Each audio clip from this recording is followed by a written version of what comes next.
할렐루야. 3월 19일 토요일 새벽 기도를 시작하도록 하겠습니다.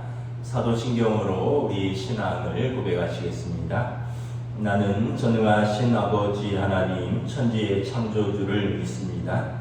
나는 그의 유일하신 아들 우리 주 예수 그리스도를 믿습니다. 그는 성령으로 잉태되어 동정녀 마리아에게서 나시고 본디오 빌라도에게 고난을 받아 십자가에 못 박혀 죽으시고 장사된 지 사흘 만에 죽은 자 가운데서 다시 살아나셨으며 하늘에 오르시어 전능하신 아버지 하나님 우편에 앉아 계시다가 거기로부터 살아있는 자와 죽은 자를 심판하러 오십니다. 나는 성령을 믿으며 거룩한 공교회와 성도의 교제와 죄를 용서받는 것과 몸의 부활과 영생을 믿습니다. 아멘.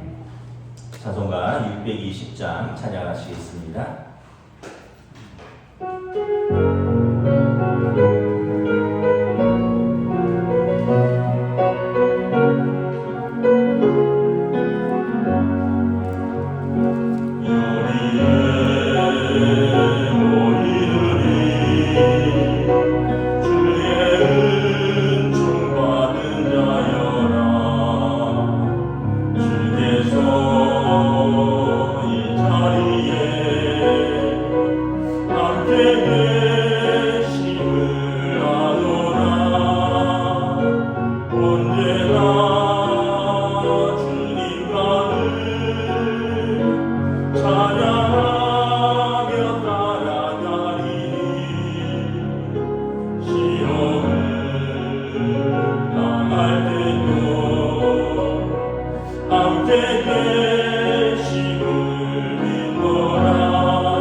신약성경 누가복음 22장 24절에서 30절까지 말씀입니다.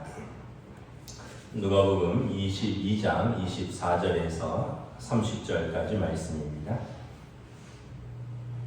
24절에서 30절까지 말씀입니다. 누가복음 22장 24절에서 30절, 신약성경 135쪽입니다. 저와 여러분들이 한 절씩 교독하겠습니다.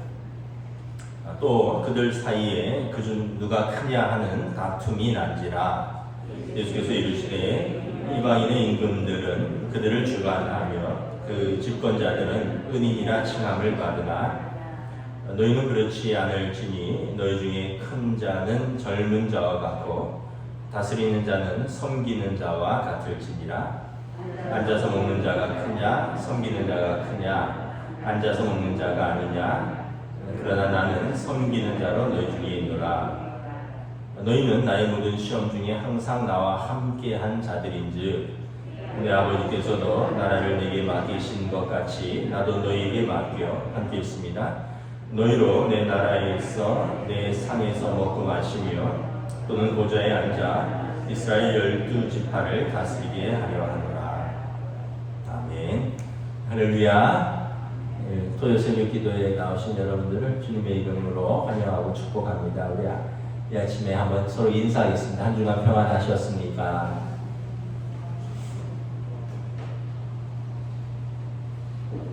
네, 이제 봄비가 내리는데 이제 이 비가 오면 또 약간 꽃샘 추위가 있다고 하죠.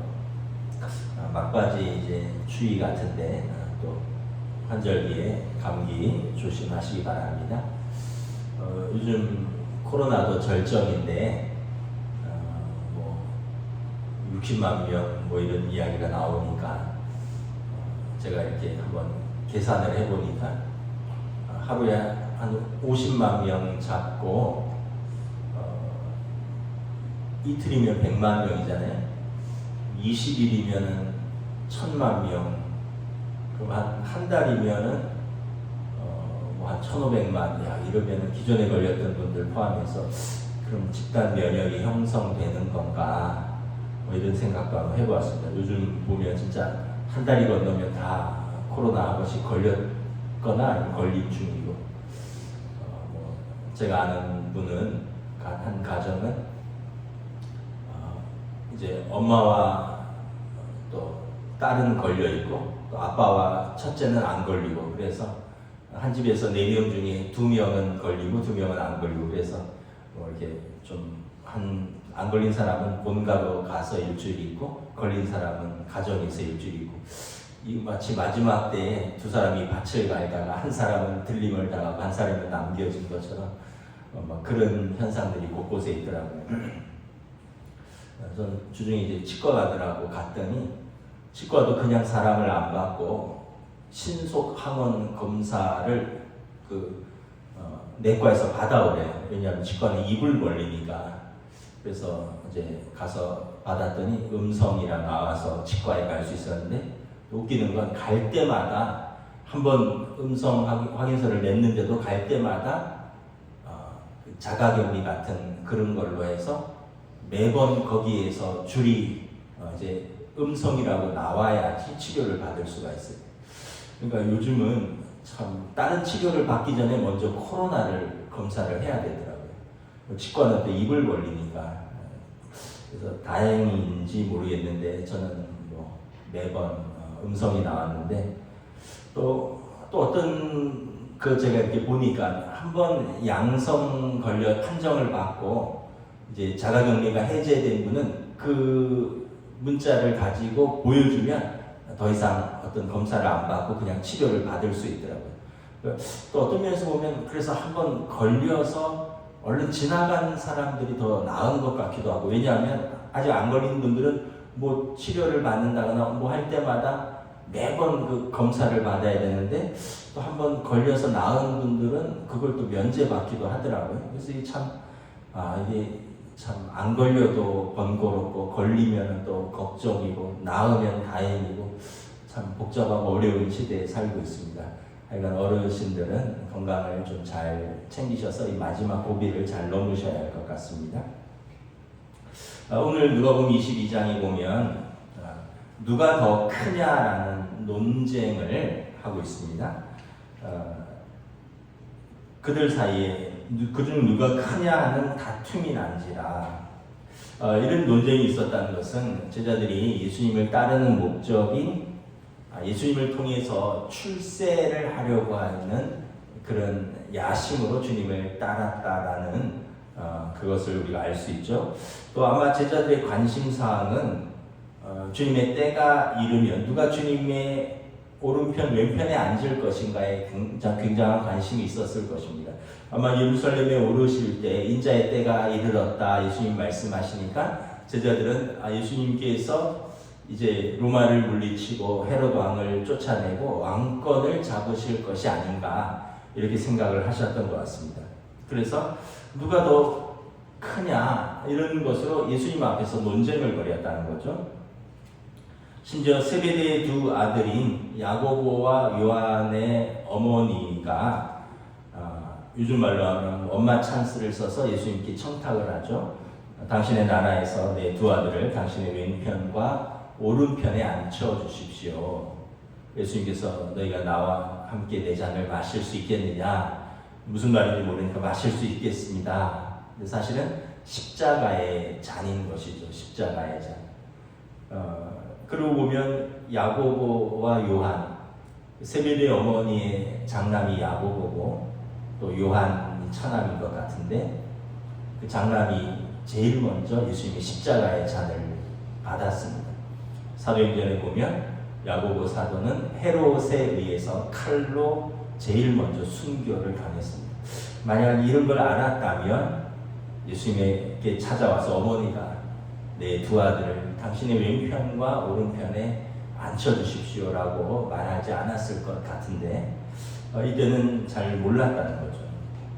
이런 논쟁을 보면서 주님과 3년을 동거동락했는데 예수님의 마음과 제자들의 마음이 완전히 동떨어져 있다는 것을 알 수 있습니다. 이 밤이 지나기 전에 예수님은 잡혀서 고난당하시고 십자가에서 죽으시는데 제자들은 여전히 예수님 목전에서 누가 더 크냐라는 다툼을 벌이면서 자신의 영광에 관심을 두는 것이죠.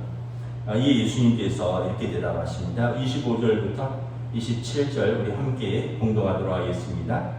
예수께서 이르시되 이방인의 임금들은 그들을 주관하며 그 집권자들은 은인이라 칭함을 받으나 너희는 그렇지 않을지니 너희 중에 큰 자는 젊은 자와 같고 다스리는 자는 섬기는 자와 같을지니라.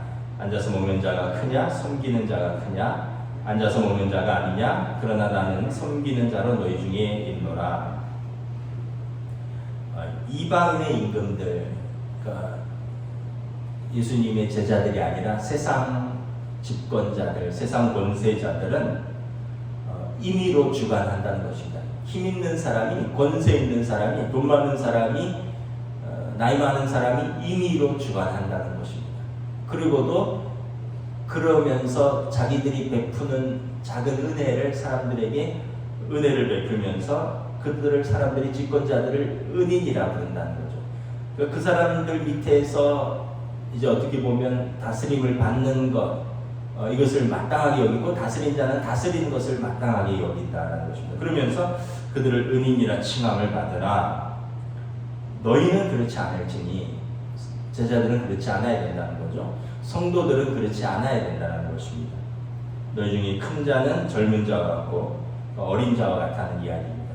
나이 든 자가 큰 자인데 너희 중에서는 큰 자는 오히려 어린 자와 같고 다스리는 자는 섬기는 자가 다스리는 자다.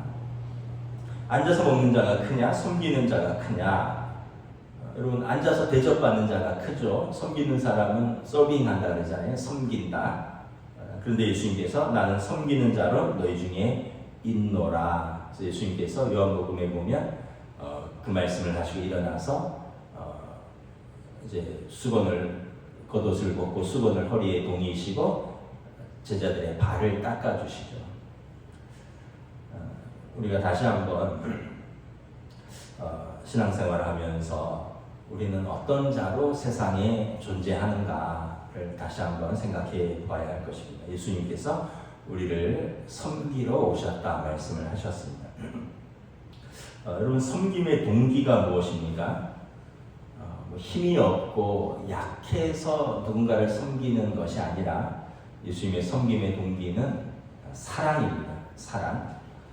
예수님의 섬김의 동기는 어떤 의무나 책임 때문이 아니라 사랑 때문에 섬기는 거죠. 요한복음 3장 16절에 하나님이 세상을 이처럼 사랑하사 독생자를 주셨으니 이는 그를 믿는 자마다 멸망하지 않고 영생을 얻게 하려 합니다. 예수님이 세상에 오신 목적은 하나님의 사랑 때문입니다. 예수님이 오셔서 죽기까지 사랑하셨고 자신에게 주신 사람들을 사랑하시되 끝까지 사랑하셨다 말씀을 하셨습니다. 끝까지 사랑했다. 무언가를 끝까지 하는 것은 참 어렵습니다. 사랑도 끝까지 사랑하는 건 참 어려운 것 같습니다. 사랑도 인간적인 사랑은 어떤 면에서 좀 유통기한이 있는 것 같아요. 감정이 식으면 끝나고요. 내 기대에 미치지 못하면 내 사랑을 접습니다. 내가 사랑받지 못한다고 느끼면 나도 사랑하지 않습니다. 무엇보다 또 우리의 육신의 생명이 다하면 더 사랑할 수도 없고요. 사랑받을 수도 없습니다. 그런데 예수님의 사랑은 뭐냐면 끝까지 사랑하는 거죠. 한결같이 사랑하는 것이고 배신해도 사랑하는 것이고 조건 없이 사랑하는 것이고 아끼지 않고 예수님은 죽으면서도 사랑하신 것이고 죽으신 이후에도 부활하시고 떠나시면서도 보혜사 성령을 너희에게 보내서 내가 너희와 항상 함께하겠다. 내가 너희를 고아와 같이 버려두지 아니하겠다. 예수님은 마지막까지 예수님은 사랑하셨습니다. 심지어 가룟 유다를 원망하지 않으셨습니다. 자기에게 주신 사람들을 사랑하시되 죽기까지 사랑하셨습니다. 로마서 5장 8절에 우리가 아직 죄인 되었을 때에 그리스도께서 우리를 위하여 죽으심으로 하나님께서 우리에 대한 자기의 사랑을 확증하셨느니라.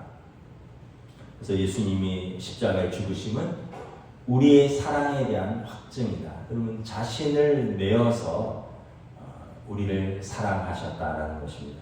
그래서 그 정도 사랑이면 그런 사랑이기 때문에 자존심도 없고요. 그런 사랑이기 때문에 계산하지도 않고 그런 사랑이기 때문에 제자들을 끝까지 사랑할 수 있었던 것이죠. 예전에 제자 훈련 할 때 어떤 간증집에 실린 내용인데 잠깐 소개를 하도록 하겠습니다. 40대 어느 우리 교회가 아니라 제자 훈련 할 때 그 교재에 실린 내용입니다. 40대 어느 여집사님인데 신앙생활을 하면서 남편과 매일 싸우고 아이들과 갈등을 빚는 등 하루도 마음 편한 날이 없었습니다. 그런데 제자 훈련을 하면서 예수님의 마음을 알아가던 중 원수처럼 여겼던 남편이 불쌍하게 보이기 시작했습니다. 예수님께서 나와 남편의 죄를 짊어지고 대신 돌아가셨다는 것을 깨달아지자 자신과의 불화 때문에 교회를 등지고 예수님을 놓치고 있는 남편에게 미안한 마음이 들기 시작했습니다. 어느 순간 각방을 쓰면서 자신에게 관심도 사랑도 받지 못하고 방치된 남편이 눈에 들어오면서 불쌍한 마음과 동시에 미안한 마음이 들었습니다. 사실 그동안 남편과의 불화로 아이에게 올인하고 있었습니다. 그러던 어느 순간 아이와도 불화하게 되면서 삶이 와르르 무너지고 말았습니다. 남편과의 관계에 실패한 아내, 아이에게도 부족한 엄마라는 죄책감과 무거운 짐에 눌려 살았습니다. 그런데 제자 훈련을 통해서 예수님의 마음을 알면서 남편과 아이를 꽉 쥐고 마음대로 조정하려던 자신의 죄성을 보았습니다. 내가 하나님 앞에서 심각한 죄인이라는 자각이 생기면서 예수님의 은혜에 나의 인생을 맡기겠다는 결단이 생겼습니다. 이제야 비로소 내가 무언가를 해보려고 했던 수고하고 무거운 짐을 예수님께 내려놓은 것입니다. 이제 주님의 마음을 알고 주님의 마음으로 식구를 대하니 자신부터 변하기 시작했습니다. 한동안 진심 어린 대화를 끊었던 남편을 정성껏 섬기기 시작했습니다. 그러면서 부부간의 대화가 다시 시작되고 집안 분위기가 180도 변했습니다. 그러자 아이도 한결 부드러워졌습니다. 지난 1년간의 제자훈련을 통해서 우리 가정에 서서히 작은 회복이 일어나기 시작한 것입니다. 여러분, 우리가 예수님의 마음을 품으면 우리 가정도 회복이 되는 것이죠. 주님의 마음을 품으면 그 미워했던 남편도, 갈등을 빚었던 가족, 아내도, 또 내 기대에 못 미치는 아이도 내가 품을 수 있고, 왜냐하면 죄인인 나를 죽기까지 사랑하신, 그래서 하나님의 사랑을 확증하신 하나님의 마음을 알게 되면 내게 주신 사람들을 우리가 사랑할 수 있는 것입니다.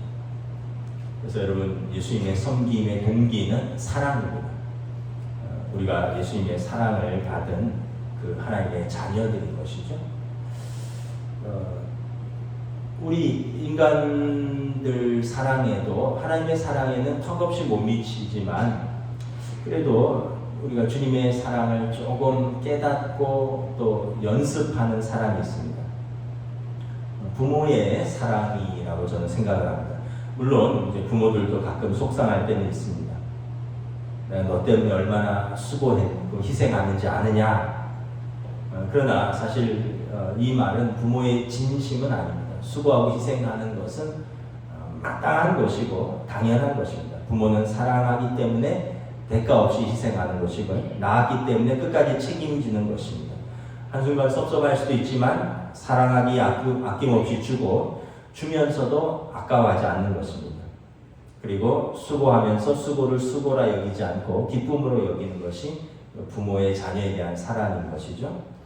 그럼 부모가 자녀 밥 해주면서 한 끼당 얼마라고 계산합니까?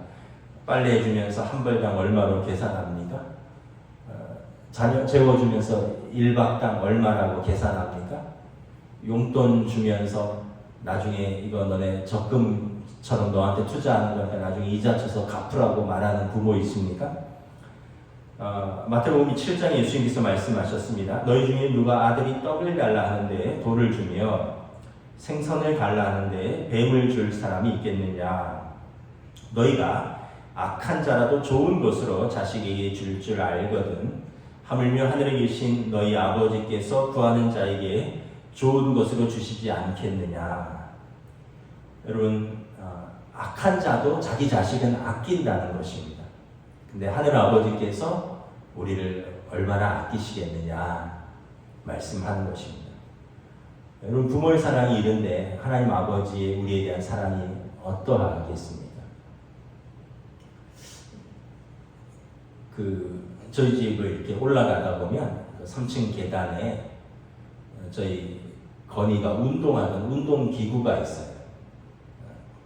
이렇게 철봉 같은 거 이렇게 해서 계단에 이렇게 철제 구조물을 자기가 친구 아버지가 헬스클럽 문 닫을 때 3만 원 주고 사왔어요. 그래갖고 설치해놓고 틈만 나는 거기서 매달려서 턱걸이하고 군대 가기 전에 팔굽혀펴기하고 운동한다고 철봉에 매달렸는데 이렇게 집을 하루에도 몇 번씩 오르내리니까 올라가면서 보고 내려가면서 보고 우리 식구들 다른 사람들은 아무도 안 쓰거든요. 그걸 거기 보면 운동하던 장갑도 있고 아령도 있고 그걸 보면서 항상 이제 아들 생각이 나는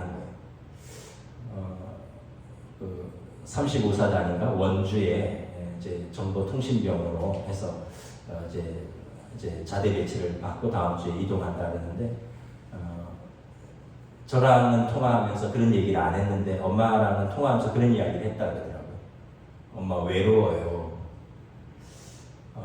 그랬던 것 같아요. 저도 이렇게 돌아보니까 참 그 생활이 몸도 힘들지만 이제 훈련병 때라 그렇기도 하겠지만 가끔 외롭다는 생각이 들었던 것 같아요.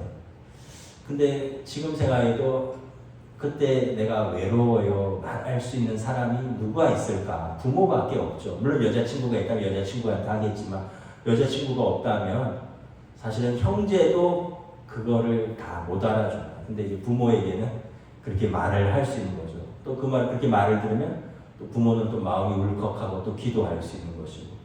여러분, 우리가 하나님 아버지 앞에서 나와서 하나님 나 외롭습니다. 하나님 나 힘들어요 하면 하나님 아버지의 마음이 어떻겠습니까? 울컥하시겠죠. 내가 너와 함께한다. 걱정하지 마라. 버리지도 않고 떠나지도 아니하리라. 사람들이 내게 어찌하랴. 예수님께서 내가 너희를 보아와 같이 버려두지 아니하리라. 우리에게 말씀하셨습니다. 그래서 여러분 예수님의 섬김은 사랑 때문입니다. 우리를 사랑하셔서 자기 주신 사람들을 사랑하시되 끝까지 사랑하셨고 끝까지 섬기신 것입니다. 예수님의 섬김은 그 솔선수범의 모범이죠.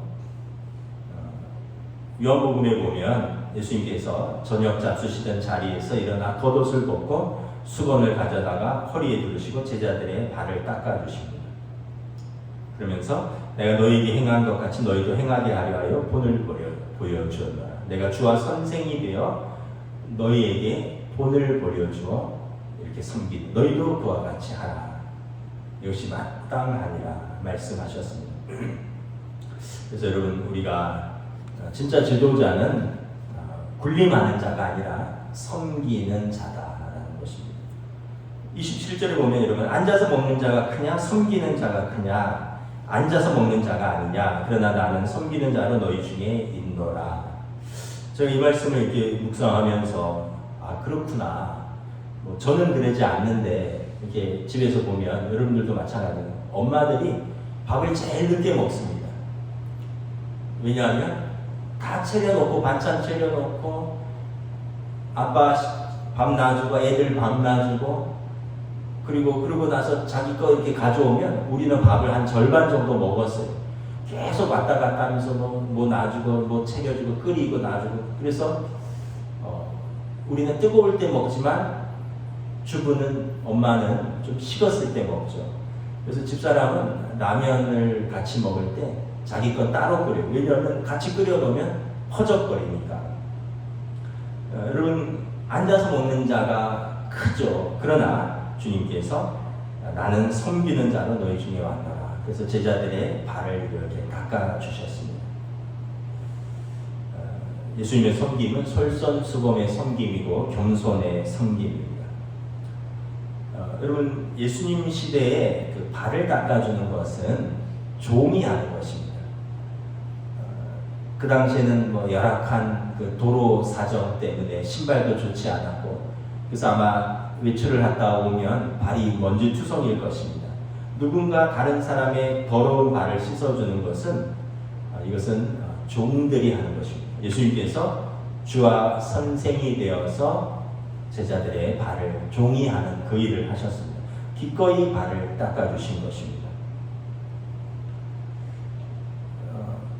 여러분 우리 교회에 LED 등을 이렇게 뒤쪽에 싹 갈았습니다.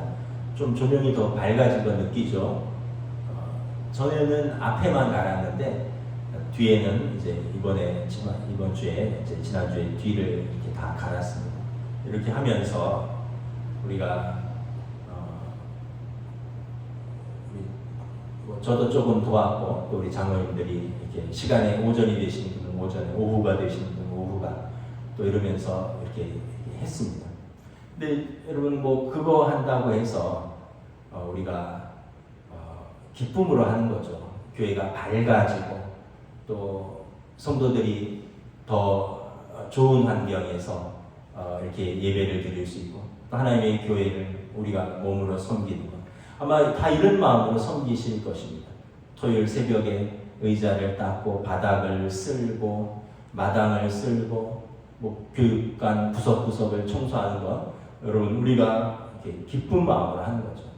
왜냐하면 하나님께서 우리를 사랑하시고 또 우리에게 충성되기 위해서 우리에게 직분을 주셨는데 우리의 직분은 섬기는 자로 군림하는 자가 아니라 섬기는 자로 주님께서 내가 주와 선생이 되어서 내가 너희를 섬긴 같이 너희도 그렇게 하는 것이 마땅하니라. 그래서 시편 기자는 내가 주의 전에 문지기가 되는 것이 내 평생의 소원이요 기쁨이라 했습니다. 주의 전에서 중요한 위치가 아니라 주의 전에 문지기가 되는 것이 나의 기쁨이다. 그래서 여러분 저와 여러분들이 하나님 앞에서 이렇게 섬기는 모든 것 교회를 섬기고 또 성도들을 섬기는 모든 것 다 하나님이 알고 계시는 것이죠. 올해 여러분 이제 봄에 노예가 끝나면 우리 교회 이제 항전직 직분자를 뽑을 것입니다. 우리가 올해 이제 장로님 2분, 권사님 3분이 2분인가요? 은퇴하시기 때문에 우리가 이제 장로님, 권사님, 안수집사님을 뽑습니다. 근데 여러분 기준이 무엇인가? 이겁니다. 하나님을 잘 섬기는 사람, 하나님을 잘 섬긴다는 것이 뭘까요? 예배자입니다. 그리고 성도를 잘 섬기는 분. 이 두 가지 기준이면 이것이 여러분 믿음이고 이것이 사랑이고 이것이 우리의 직분자의 자격입니다. 다른 것은 여러분 볼 필요가 없습니다. 다른 것의 기준이 아니라 하나님 잘 섬기는가, 온전한 예배자인가, 그리고 성도를 잘 섬기는가, 이것이 공동체를 잘 섬기는가. 사도행전 6장에 보면 이제 사도들이 일이 많아서 이제 공동체를 잘 섬길 수 없게 되니까 우리는 기도와 말씀에 전념하고 공동체의 식탁을 섬길 사람들, 집사님들을 7분 뽑죠. 7집사들. 이때 디컨이라고 하는데 이 집사라는 직분이 뭐냐면 봉사라는 뜻입니다. 디컨, 디아코니아, 섬기는 자 이런 뜻입니다. 그래서 교회의 직분은 여러분 사랑의 동기로 섬기고 또 기쁨으로 섬기고 그리고 무엇보다 겸손함으로 섬기는 분들을 우리가 직분자로 뽑아야 할 것입니다. 이 기준입니다. 또한 이미 직분을 받은 분들, 내가 직분을 받을 때 그 마음들을 다시 회복하시길 부탁드립니다. 오래됐다고 우리가 또 다시 타성해졌고 잊어버리는 것이 아니라 다시 한번 나도 직분을 받을 때 어떠한 마음으로 직분을 받았는가, 그리고 우리도 다시 한번 그 첫사랑을 회복하고 우리도 말없이 묵묵히 사랑과 기쁨으로 겸손하게 섬기는 저와 여러분 될 수 있기를 원합니다. 예수님께서 이렇게 섬기는 자들에 대해서 뭐라고 말씀하십니까? 28절부터 30절 우리 함께 공독하도록 하겠습니다. 시작. 너희는 나의 모든 시험 중에 항상 나와 함께한 자들인즉 내 아버지께서 나라를 내게 맡기신 것 같이 나도 너희에게 맡겨 너희로 내 나라에서 내 상에서 먹고 마시며 또는 보좌에 앉아 이스라엘 12지파를 다스리게 하려 하노라. 우리가 이 땅에서 낮은 자가 되어서 겸손하게 사랑으로 섬기면 하나님께서 아신다는 것이죠. 28절에 보면 예수님은 제자들을 나의 모든 시험 중에 항상 나와 함께한 자들이다 말씀하십니다. 요한복음을 보면 예수님께서 제자들에게 친구라고 말씀하셨습니다. 우리가 주님과 함께 항상 함께한 자들이라 라는 인정을 받을 것이요, 우리가 하나님 아버지의 나라에서 아버지께서 아들에게 나라를 맡기신 것처럼 아들도 그 제자들에게 나라를 맡겨서 하나님의 나라에서 주님과 함께 그 상에서 먹고 마시며 주님과 함께 다스리시는 영광스러운 상급을 받게 될 것이다. 그래서 여러분 하나님 아버지께서 다 아시고 또 하나님 나라에서 기쁨으로 우리를 영접하시고 함께 또 우리와 함께 세상을 통치하실 것이다. 이것이 여러분 이 땅에서 사랑으로 겸손으로 섬기는 자에게 주시는 하나님의 은혜인 것입니다. 말씀을 마치겠습니다. 우리의 삶이 마지막 일주일 남았다면 저와 여러분이 무엇을 우리가 후회하게 될까요? 우리 일주일 남았다. 일주일까지 필요 없이 1년 남았다. 우리가 무엇을 생각하면서 살까요? 더 공부하지 못한 것 후회하시겠습니까? 더 돈 벌지 못한 것 후회하시겠습니까? 더 일하지 못한 것 후회하시겠습니까? 우리가 더 사랑하지 못한 것이 있다면 후회하겠죠. 우리 가족들, 또 우리 성도들, 주님 더 사랑하지 못한 것들이 있다면 우리가 그것을 아마도 후회하지 않겠습니까? 신앙생활은 무엇이냐면 우리가 무엇을 이루는 것이 아니라 무엇이 되어가는 것입니다. 그래서 주님의 제자가 되어가는 것입니다. 주님 닮아가는 것입니다. 주님이 자기 주신 사람들을 끝까지 사랑하신 것처럼 신앙생활이란 우리가 주님 따라서 주님 사랑하고 우리에게 주신 사람들 끝까지 사랑하는 것. 그래서 우리가 마지막 때 부끄러움 없이 후회 없이 하나님 앞에 가는 그 순간까지 주님께서 우리에게 부탁하신 것. 내가 주와 선생이 되어 너희들의 발을 씻겨주신 것처럼 너희들 이와 같이 행하라. 이와 같이 하라. 우리도 서로 사랑하며 섬기면서 여러분들의 가정을 우리 교회를 하나님이 통치하시는 나라 천국으로 섬겨가시는 저와 여러분 되시기를 주님의 이름으로 축복합니다. 아멘. 기도하겠습니다. 주님의 은혜를 감사합니다. 참으로 예수님께서 십자가를 지시기 위해서 예루살렘에 오르셨는데 제자들은 인자의 때가 온 것이 이제 정권을 잡고 왕을 쫓아내고 로마를 물리치고 이제 자기들이 권세자가 되어서 누가 주의 우편에 앉고 누가 주의 좌편에 앉아서 누가 큰 자가 될 것인가에 관심을 보였습니다. 예수님의 때도 알지 못했고 예수님이 오신 목적도 알지 못했고 예수님의 따르는 목적도 그들이 정확하게 알지 못했던 것을 깨닫습니다. 주님께서 말씀하십니다. 이방인의 임금들은 그들을 주관하고 또 임의대로 행하나 너희는 그렇지 않을지니 너희 중에 큰 자는 젊은 자와 같고 다스린 자는 섬기는 자와 같을지니라. 요한복음에 보면 이 말씀을 하시고 일어서서 윗옷을 벗으시고 수건을 허리에 동이시고 제자들의 발을 친히 씻어 주셨습니다. 내가 주와 선생이 되어 너희를 섬긴 것 같이 너희도 서로 섬기라 말씀하셨습니다. 우리의 섬김이 의무와 책임의 무거운 섬김이 아니라 사랑하기 때문에 기쁨으로 하는 섬김이요 또 주님의 마음을 품고 겸손으로 우리가 섬기는 주님을 닮은 섬김이 될 수 있기를 원합니다. 그럴 때 우리 가정이 은혜의 가정이 되고 우리 가정이 천국이 될 것이요 우리 교회가 은혜의 교회가 될 것이요 우리 교회가 주님의 사랑과 은혜가 넘쳐나는 교회가 될 것입니다. 다시 한번 하나님께서 우리를 사랑하시되 끝까지 사랑하셨고 예수님께서 죄인인 우리를 위하여 죽으심으로 하나님께서 우리에 대한 자기의 사랑을 확증하셨듯이 우리도 주님을 예배함으로 마음껏 섬기고 사랑하고 우리에게 주신 사람들을 마음껏 사랑하고 섬길 수 있는 섬기는 은혜를 더하여 주시옵소서. 감사를 드리오며 우리 주 예수 그리스도 이름으로 기도드리옵나이다. 아멘. 하늘에 계신 우리 아버지의 이름을 거룩하게 하시며 아버지의 나라가 오게 하시며 아버지의 뜻이 하늘에서와 같이 땅에서도 이루어지게 하소서. 오늘 우리에게 일용할 양식을 주시고 우리가 우리에게 잘못한 사람을 용서하여 준 것 같이 우리 죄를 용서하여 주시고 우리를 시험에 빠지지 않게 하시고 악에서 구하소서. 나라와 권능과 영광이 영원히 아버지의 것입니다. 아멘.